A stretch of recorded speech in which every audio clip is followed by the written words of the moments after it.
Yes, and then you can start whenever you want. Thank you very much. Yeah, hello, I'm Jason Page. I've been asked if I would like to talk about a tool that I released November, maybe? I can't remember now, it's all a bit of a blur. A couple of months ago. It's in development for far longer than that, probably a couple of years, just kept going back to it, then forgetting what I wrote and then rewriting the same bit of code that I turned out I already had. And that kind of went on and on until eventually there was something to release. A little bit about who I am in case you care. I started playing around with Commodore 64 back in 1985. I was on CompuNet. I wasn't very good at that point, but in 1988 I'd actually learned enough and I worked at a company called GraphGold, a number of games like Rainbow Islands, blah blah blah, all this shit there. And then I went on to Sony, where I worked there for 20 years, and by that time I was kind of doing audio really, making music, sound effects, but also doing the programming and the tools and everything else as well. I'm currently at a company called Unity, where I'm the audio director, but since about 2015 I kind of returned to the C64. I never forgot any of it. I still knew all the opcodes and everything else, but I had that time in between where there was so many times I think everything I was learning over the years that I felt if I could go back in time and do it all again, all the things I know now, you know, I could do such a better job. And that was both with the programming and the music and everything. And then of course the scene is still there. I didn't really know that, in the whole CSDB area and so on and so forth. So it is kind of like going back in time and getting a chance to do this all again and to make up for all the really stupid mistakes I was making back then. And hence I'm still writing demos, writing tools and creating music. Anyway, let's move on to this tool. So yes, the PETSCII compositor. We're going to cover who, what, why, when, how. I'm not going to go too deep into the code, more just overviews of the methods that I used that are behind the code. So what is it? It's a tool that creates C64 PETSCII images from other images. Those who don't know, PETSCII is the 64 character sets.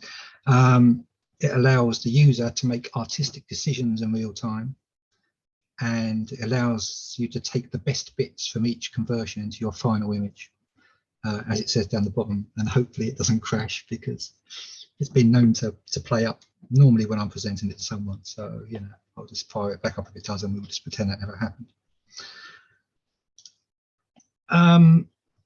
So the whole image thing, even though I do audio mainly, I'm kind of dabbled quite a few times really, especially with C64 in image conversions and PETSCII and so on. There was a Ben Daglish demo where I did an awful tool that converted the pictures on the left.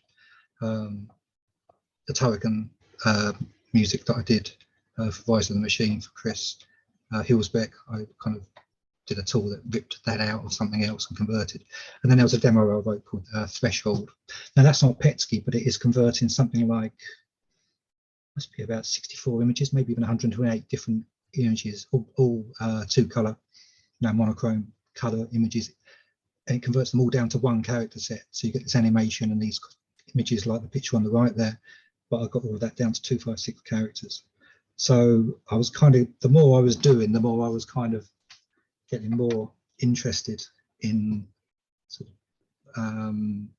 image compression and conversion and all that sort of thing, and making sense of it all. I was basically just making lucky accidents and trying things out and then working out what I was coming up with was a really bad idea most of the time, and somebody else had already invented the same algorithm in a far better way 20 years earlier.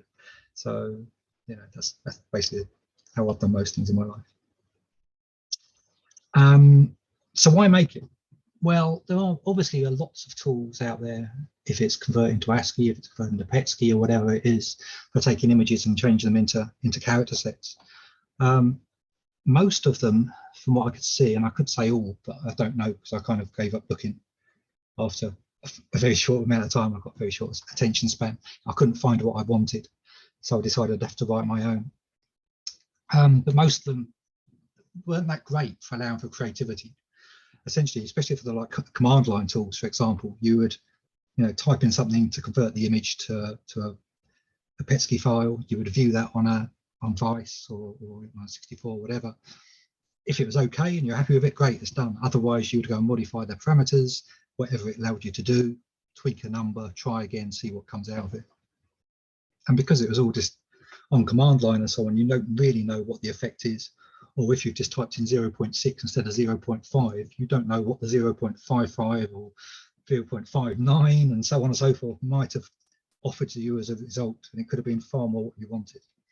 And that I found frustrating, that I didn't really know what I wanted. I wanted a lucky accident, but I wanted to see it in a far more instant way. So that's what I set out to do. So yeah, as I said, it's all about finding the sweet spot with that, taking that in mind. The parameters you can change are normally there to improve the detail in certain areas. So you can have a picture where the PETSCII process has made something really blocky in one area, but another area it might have done a perfect conversion, and you can see some really nice detail using the C64 character set. What it normally happens though is you'll see one area which looks great and another area which might be appalling, and you change the values and suddenly it swaps around, and you can get some trying to find some values in all of these things where the whole thing just looks as you want it. Doesn't really happen. And again, like I said, it was more about luck than judgment, which I'm happy to do if I can just change things quickly to get the results I want.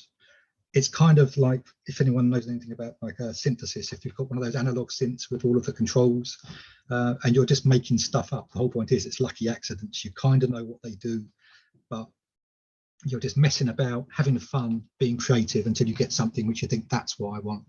And that's really what I wanted to write as a tool, something that actually made it into a fun toy more than anything else.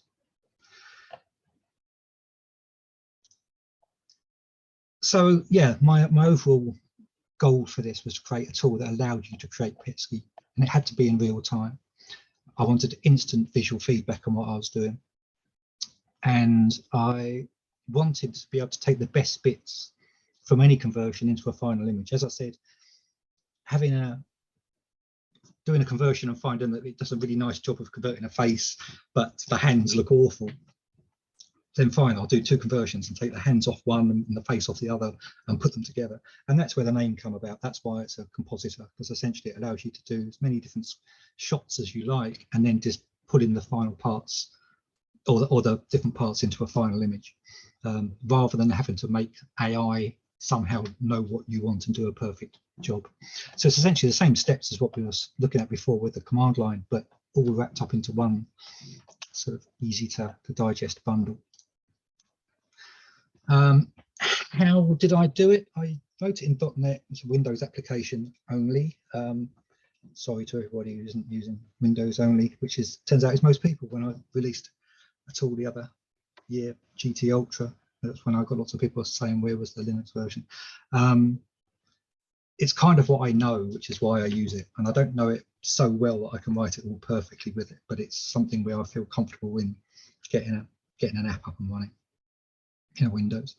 I write it in C#. A lot of that is because I've spent so long at Unity now that I know C# quite well, and also I don't have to worry about memory management.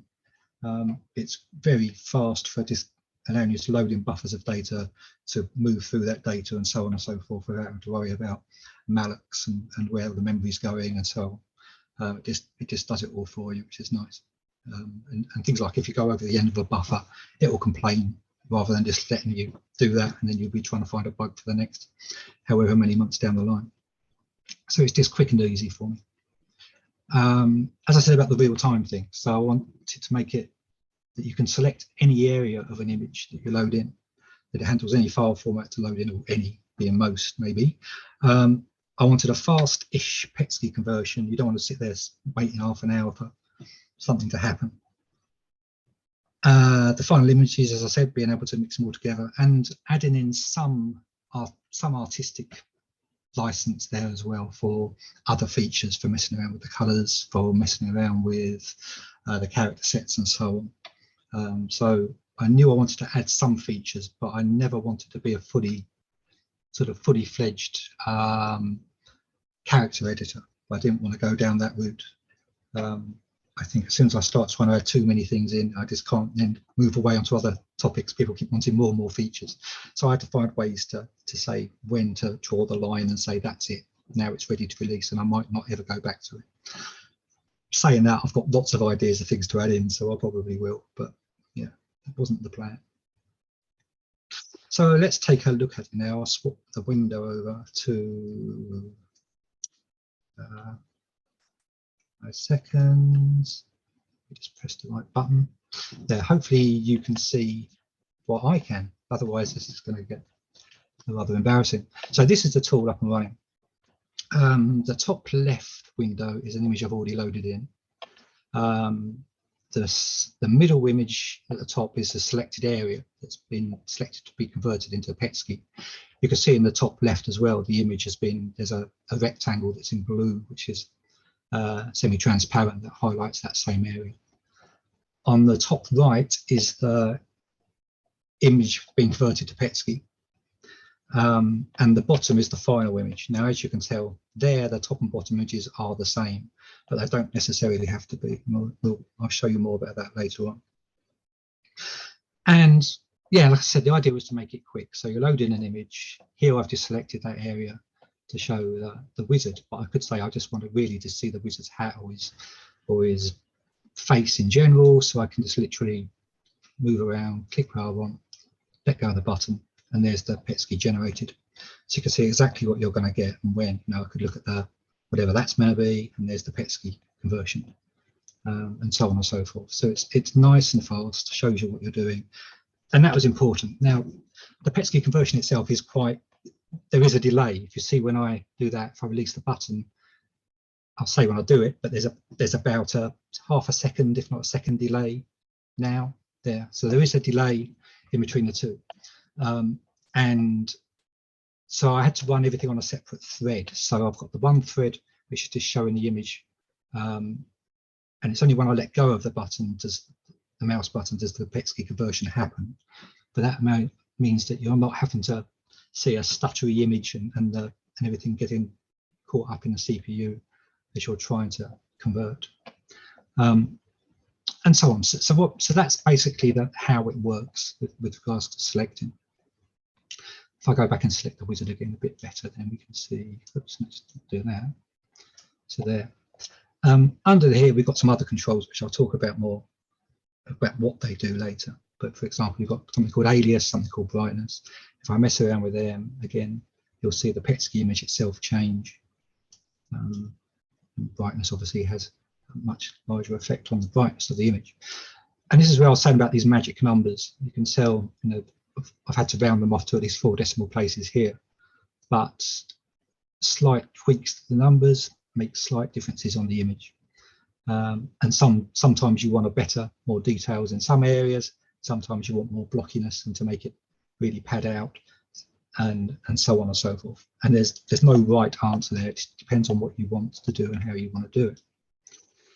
As you can see down here, we have the C64 palette, and in the middle at the bottom is the whole character set, and I can change that between the uppercase character set or the lowercase, which has a different effect. Obviously, when it's done that conversion to PETSCII, it's done it trying to find the characters in the set at the time. So that was created with the uppercase character set. So if I change it to lowercase, it suddenly doesn't look that great down the bottom because it wasn't created trying to find those characters. So if I'd have to do create PETSCII again, if I click on that button, it should do it. It hasn't. Let's just pretend it had. So this is basically what the tool does. I'll go back and talk a bit more about how it does it. I'll show you some of the more of the features later.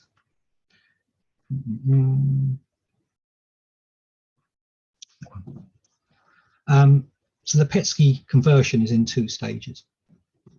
First of all, it has to convert the image into the character map, and then it converts the image into a color map. And those are the 2. If you saw in the last, when we were going through the tool, you could see both of those images in the bottom corner. The wonderful thing about when I've done screen grabs of this is that they've gone and aliased the images, which is not what it should look like. So, and probably find Zoom is doing a great job of also then aliasing things even further. So some of this you're going to have to take my word for it about the actual process, because it probably doesn't match what you're seeing. So the color map conversion, let's just talk about that quickly. So that converts an image. Basically, as soon as you select an area, that's going to convert that area to a 320-200 C64 size screen. From there, you need to convert that down to a 40 by 25 color map, characters, one for each character on the screen. And it does that by looking for the most common color in each 8 by 8 pixel area on the screen, and to find the closest C64 color. The most common, if that's the background color, then we ignore that and we use the second most common instead. Because if you're just going to say the most common is the background color, then suddenly you'll see, if it sets that character to, for example, to black, if there was some detail in there, it's going to be black as well, so you'll lose the detail. So you sort of say, well, the most common is the background color, but if there was one pixel set in there, I'll want to use that color instead, and that will be the second most common color. So you kind of have to make a bit of a decision to make sure you don't get just a lot of stuff fill with the background. And that's a way just to show more detail as well. Finding the closest color was actually simple. Like, it was one of those things, again, you know, I come from audio thinking, oh, I'm going to learn all this graphic stuff, and I just realized it's kind of very simple Pythagoras. So it's basically exactly the same calculation as if you were trying to calculate the distance between 2 points in 3D, but you're just replacing the X, Y, Z with RGB instead. And there's the formula there, but like I said, it's just very simple maths. And that just gives you literally the distance between 2 points, between the color on the screen and the RGB value for red, for example, in C64 color palette. And you go for all 16 colors, with calculating that pixel to the closest point, and that's how you work out. And then all I do then is increase a counter for each of those C64 colors for the one that's closest. And then once I've done that for 64 pixels, it's the one with the highest value, that's the one which is the closest color, and then the one with the second highest value, that's the one which is second closest, and so on. So it's kind of a simple process. It's not always quite as simple. I found that a lot of times I was getting greys. Dark grey seems to get picked a lot as something when it doesn't really get the color right. And this was happening even in this image here. The image you could tell looked like it was already I was converting a C64 image to C64, which is kind of cheating. But it wasn't, because the color palette that it was using wasn't C64 colors. It did have a limited color palette, but they weren't purely the same RGB values. And this happened quite a lot through my different tests. So I added a feature into the tool where you can see in the palette, there's the main color at the top, which is the C64 RGB colors. And even that, you find so many different websites with different values telling you what to use. So trying to find one which I felt matched what I was seeing on my 64 was also fun. But underneath is the color which it's using to actually search for. So in this example, I've already had to tweak the red to be more vibrant for when it's trying to find a matching C64 red. In the editor, it's actually very simple. It says, let's see if it works or not. So all I'd have to do, for example, is click on that strip down the bottom, and it's now flashing. You may see the outline is flashing. And all I do then is pick a pixel off this image, and that's what it will use as its target for red. I could really do something silly and say, well, let's just give it a blue instead, light blue. So I'll click on the image where I want. As you see, it's changed that to blue. It's then done the PETSCII conversion and changed everything over for what it was trying to find into blue instead. So how do I change it back? There we go. So that's just changed it back to that. And it changes everything, because that's how it looks when it's trying to find the actual dark red. The closest color it then says that the vibrant red is, it says is the actual pink instead, number 10 instead of number 2. And that's why you have to tweak it and give it a little helping hand. So it's actually finding the right color for you, because otherwise the brightest red, it thinks the closest RGB match is actually pink. So there's little things like that where you can go and tweak, and that's why it's great doing it in a tool like this rather than as a rather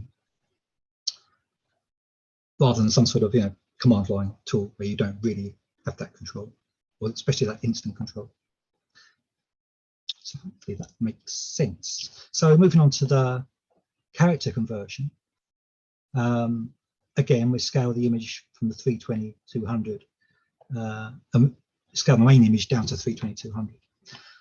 Then there's a number of steps. First, we convert that image into grayscale.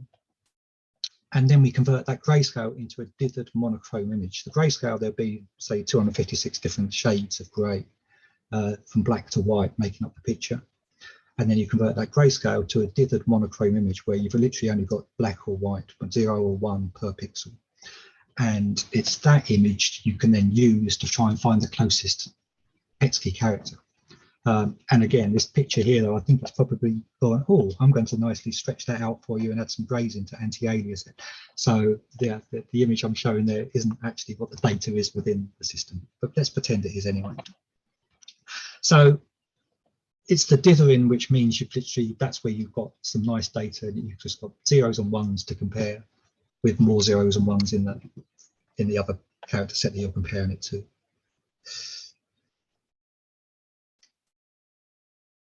So yeah, then at that point it splits that image into, again, 40 by 25, the same as the characters, the number of characters on the screen on the C64.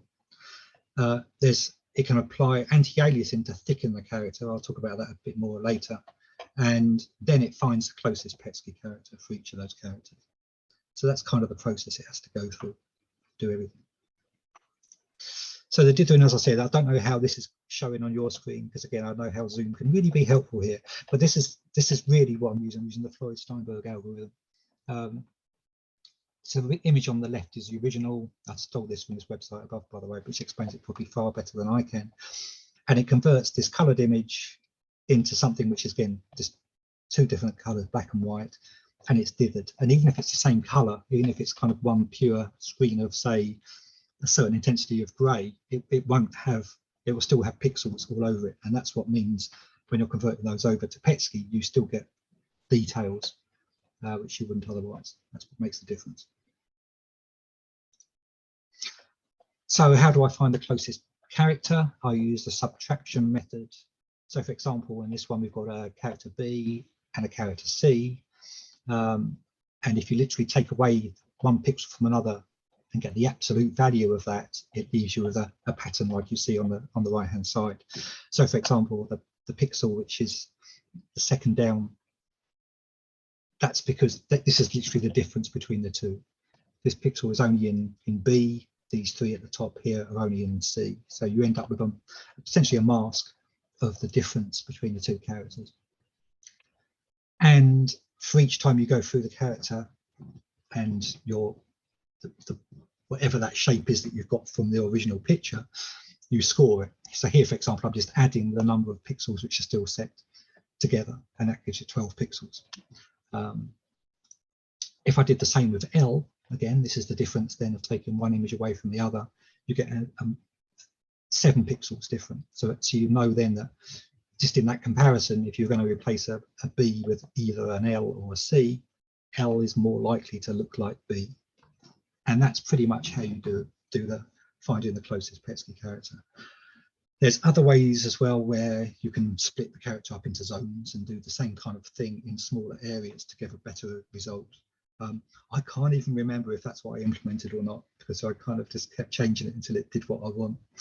And as I said, I normally evolve doing that lots and then finding out that my solution was close, but not even as good as what somebody else has already done 20 years ago. So that's how I operate. But that's basically the process. The brightness and alias controls that I was messing around with in the tool. So brightness will scale the grayscale brightness before the dithering process. So it's converted the picture into grayscale, and that brightness control scales that grayscale brightness. So essentially it reduces the number of dithered pixels. It has the effect on the dithering process at that point. Now, alias is what I was talking about, where you can thicken the image. So what it really does is where you might have the character B, it starts bringing in more detail or more aliasing around that character. And then it's more likely to find matching characters. So it reduces the detail in the final image, but that might be what you want. A lot of the time you want something to really be blocky and to give it like the color, and then you want more detail in certain areas. So that's kind of a useful, those two controls kind of you get a lot of purchase from just doing those two things. So again, this aliasing example, if I had this bitmap, just had these 2 pixels set in this top left image, the closest PETSCII character it would find is emptiness. It's just a space, nothing set, because there's no character that just has those 2 set. And the closest one would be the space. But if you added up all the different, if you subtracted all the different characters, the closest one will come out with this space. Whereas if I aliased it, the closest one would then be a full stop or period, because it's then starting to get the data from the character, from the pixels next to the original image, and it would find the full stop instead. Again, I'd have to use then the second closest color, because the most dominant color would still be the background color. So you use the second closest color, and that's what you display a full stop instead, period instead. So that's where the aliasing can help you get more details out of the image, because it's less accurate, but also it can find a few more choices to actually display. I'll go back and show you some of the other features, and then we'll talk about what I was doing. Nearly there actually, but I'll show you some other features of what it does. So I'll actually show you that image actually. So this is another classic image which has been used quite a lot for doing PETSCII conversions, mainly because it does a very good one anyway. But there's things like, for example, I could grab just around the eye, and there's the conversion there. Then why is that still doing that? Sorry, it's got to. That's better. And you can see the detail it gets, especially around the eye with the line around it and so on. I mean, that's pretty good. I'll be quite happy with that. But then if you look at the actual original, or at least the selected area in the middle, you see there's a lot more detail in the iris and the eye itself. It's not so blocky. So what you can do is you can start messing around with these values, bringing down the brightness, bringing down the, that's probably too much, but let's just go with that because it's kind of showing what I want. You can see you can start getting more and more detail. Now, what it really, this is where the compositor part comes in. If you see now, I'm in the bottom right side, but you can also see a cursor in the top panel in magenta showing where I am. And what I can do is just there's something here in edit mode called trace, and that's selected at the moment. It will take the character and the color from the top image, and I can just press the button and draw that on for the bottom one, and it will copy these settings only along. Same way as I prefer some of the eye detail, so I'll just do the same there. I'll take that eye detail from the top image, and maybe the magenta line looks a bit nicer or a bit finer around there. I'll just copy that, and that's where you suddenly start being able to take an image, mess around with it, add a bit more detail in from just by messing around with parameters and then copying them across. And that's kind of where I think it really, this is what I wanted. You know, this is where I really wanted the tool to be able to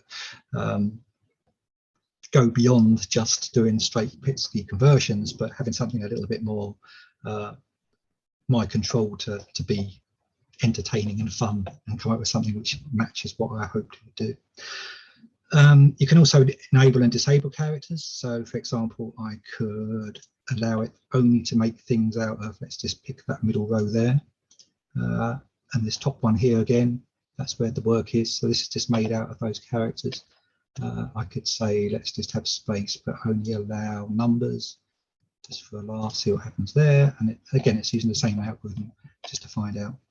You can get some nice effects by doing that, just by picking things like the circles and so on, or the different parts of the lines, these things here, for example. So see what that does. And straight away you can see what sort of results you're going to get. And if I really wanted, then I could pull them in from the top image to the bottom. I don't know why I'd want to, but you get the idea. You can really sort of copy what you like from one image to another, and that's where it becomes its own. Other things I've got is if I wanted to, let's just enable it all again, why not? I could remap colors, so I could say his eye is green, so I can click on green, but I say I want to make all things green, yellow. I click on green, then I click on yellow, and then it just remaps the colors. So then if I did this down here, I'd take yellow parts there. So it's very fast for doing things. Hope that explains it a bit better. So let's go back again. So that was the tracing. That was the part. I think having that control over literally per character what you're doing, and also had options. You could either just copy the character, copy the color, or copy both. In that way, when you're tracing.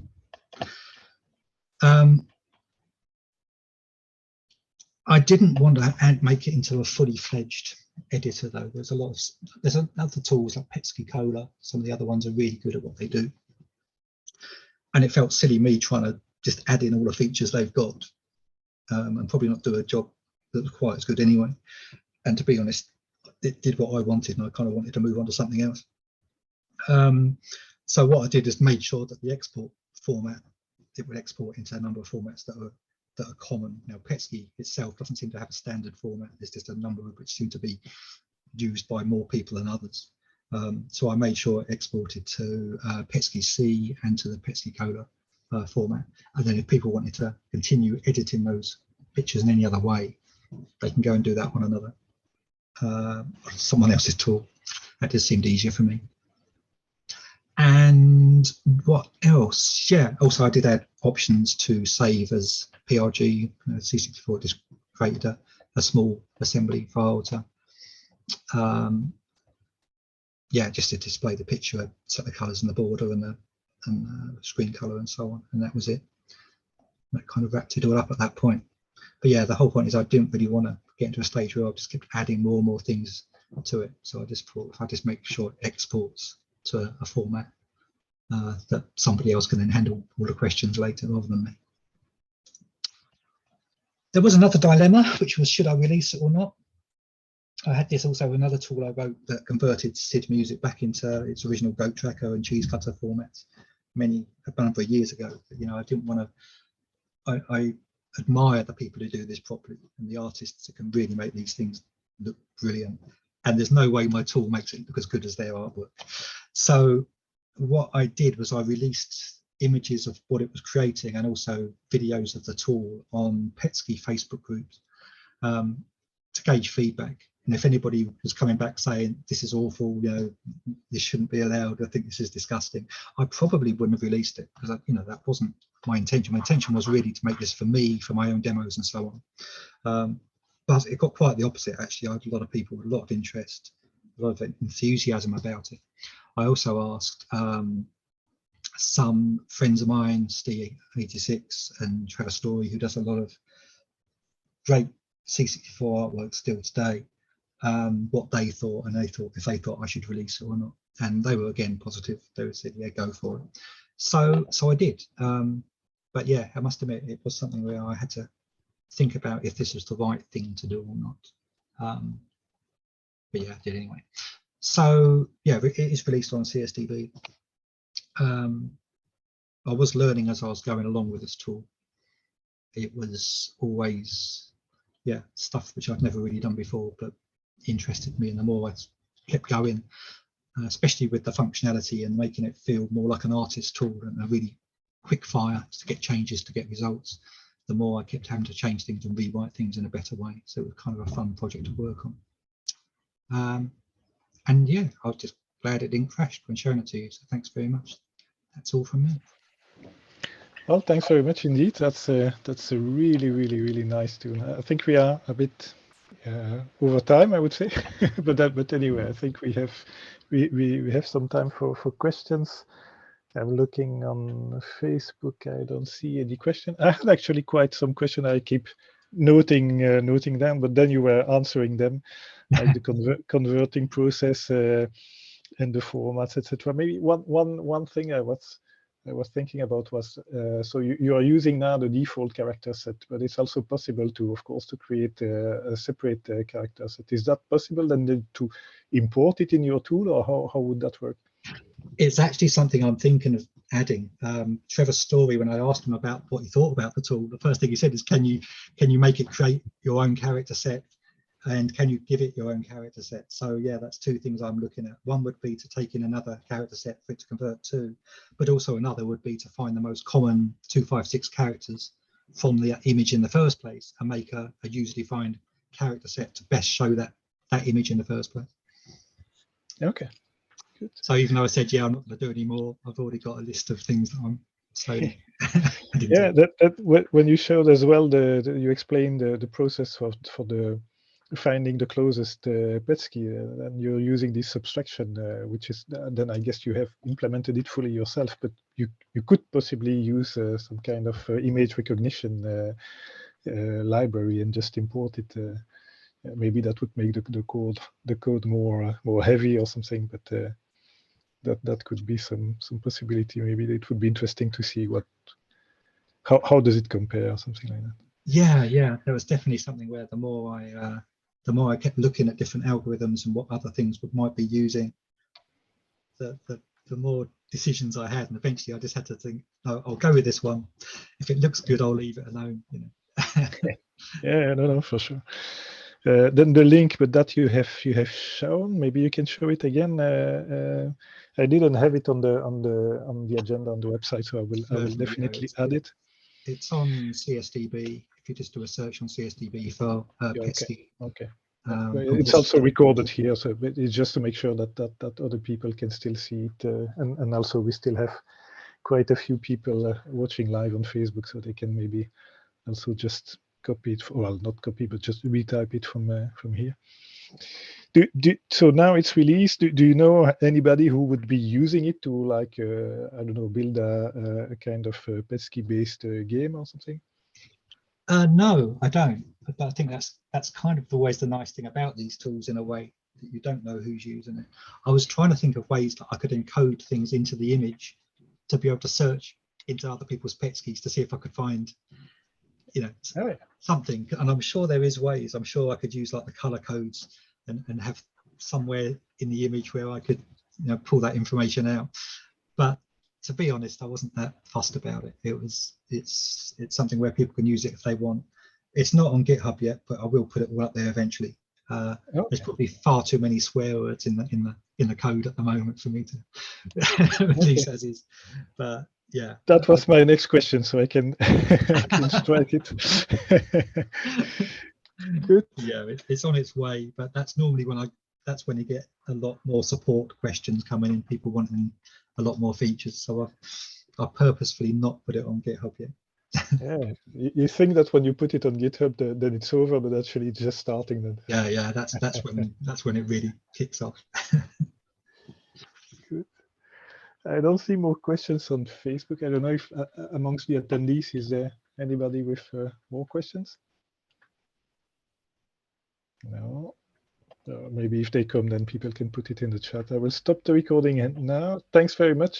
Cool. Thank you. Jason.